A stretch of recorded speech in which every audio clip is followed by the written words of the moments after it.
Very honest opinion guys, napakasarap niya talaga sa paa. Hindi lang hinahype ko Oo, nakapagsuot na ako ng Crocs, pero yung Crocs medyo matigas kumpara dito. Marami nga nagsabi na sa sobrang komportable, kahit buong araw mo to suot, di sasakit ang paa mo.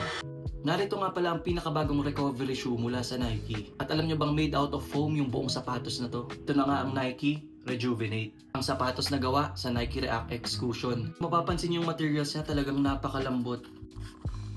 Tapos yung swoosh niya dito medyo matigas, para siyang chrome. Tapos yung matigas lang sa kanya syempre yung kanyang traction. In-order ko nga pala to kahapon sa Nike Lazada. Tapos dumating agad. Grabe, mas mabilis talaga sa Lazada. Guys, tingnan nyo, sobrang lambot talaga niya nga sa paa. Ang dali niya lang suotin. Mas malambot kasi yung kanyang cushion dito. Grabe yung lambot nga nito guys.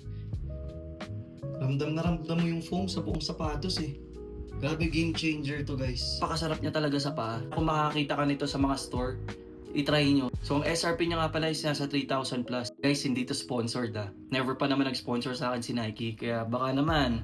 Pero guys, hindi lang sa hinahype ko, napakasarap niya talaga sa paa. Dahil comfort era na ngayon, isa na to sa pinaka-marirecommend ko. Ito na nga ang Nike Rejuvenate. Available nga pala to sa Nike app, sa Lazada, or sa Nike stores nationwide.